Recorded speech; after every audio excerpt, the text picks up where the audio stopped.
Hello மக்களே, இன்னைக்கு நம்மளோட சேனல்ல என்ன பார்க்க போறோம் அப்படின்னு பார்த்தீங்கன்னா, நேத்து சஷ்டி விரதம் முடியுது அப்படின்னு சொல்லிட்டு எல்லாருக்குமே தெரியும். அதாவது பார்த்தீங்கன்னா, கந்த சஷ்டியினுடைய விரதம் இன்னைக்கு தாங்க முடியுது.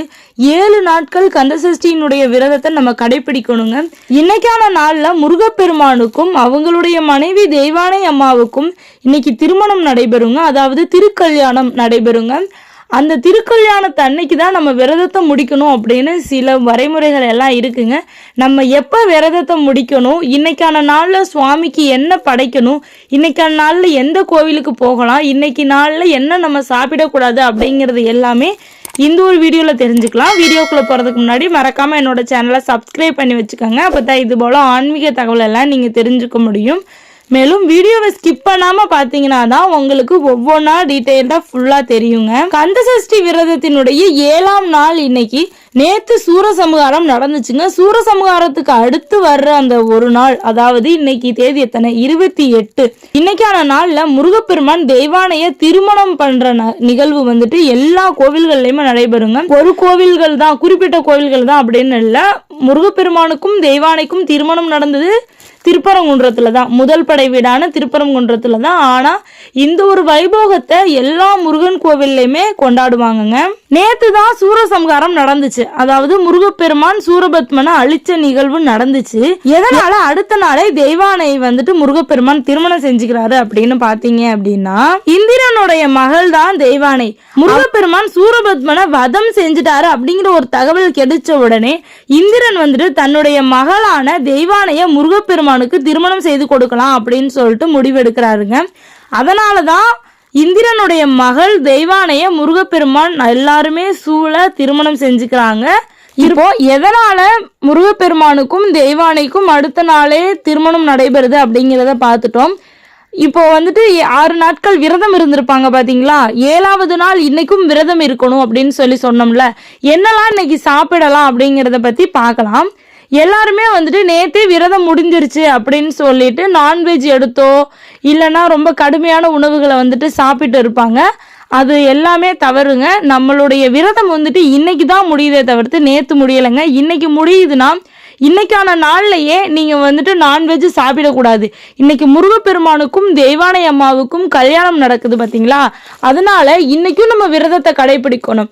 இன்னைக்கும் கடுமையான உணவு எடுத்துக்காம சாம்பார் சாப்பாடு, இந்த மாதிரி தயிர் சாப்பாடு, அந்த மாதிரி உணவுகளா நம்ம சாப்பிட்றது ரொம்ப நல்லதுங்க. இன்னைக்கான நாள்லயும் நாம நான்வெஜ் சாப்பிட்றத நிறுத்திக்கிட்டு இன்னைக்கான நாள்லயும் ரொம்பவே சுத்தபத்தமான உணவுகளை நம்ம சாப்பிட்றது ரொம்ப நல்லதுங்க. இன்னைக்கு தான் உண்மையாலுமே ரொம்ப ரொம்ப உகந்த நாள் அப்படின்னு சொல்லிட்டு விரதத்தை முடிக்கிறதுக்கு உகந்த நாள் அப்படிங்கிறாங்க.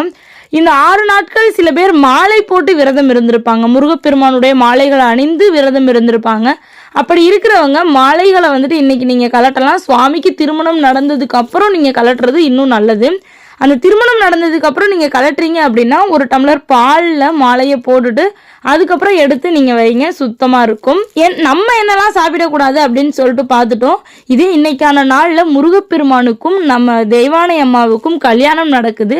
அந்த கல்யாணத்தன்னைக்கு நம்ம முருகப்பெருமானுக்கு சில விஷயங்கள்லாம் செய்யணும் பாத்தீங்களா. அந்த மாதிரி சுவாமிக்கு என்ன பிரசாதங்கள் வைக்கலாம் அப்படின்னு சொல்லிட்டு பாத்தீங்கன்னா, சுவாமிக்கு ரொம்ப கடுமையான உணவுகளை வைக்கக்கூடாதுங்க. சாம்பார், பொரியல் இந்த மாதிரி வைக்கலாம். அப்படி இல்லை அப்படின்னா வெள்ளை கலர் சாப்பாடு இருக்குது பார்த்தீங்களா, அதாவது தயிர் சாப்பாடு, தேங்காய் சாப்பாடு, இந்த மாதிரி ரொம்ப கடுமையான உணவு இல்லாமல் நல்ல நல்ல சாப்பாடுகள்லாம் வைக்கலாங்க. உப்பு இல்லாத படையல் வைக்கிறது ரொம்ப ரொம்ப நல்லதுங்க. உப்பில்லாத சாப்பாடுகள்லாம் வைக்கிறது விரத நாள் அப்படிங்கிறதுல ரொம்பவே உகந்த ஒரு விஷயங்க.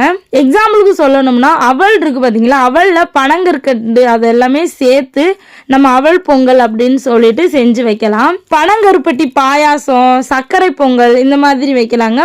சுவாமிக்கு வாழைப்பழம், தேங்காய் இதெல்லாம் வச்சு நம்ம சுவாமி கும்பிடலாம்.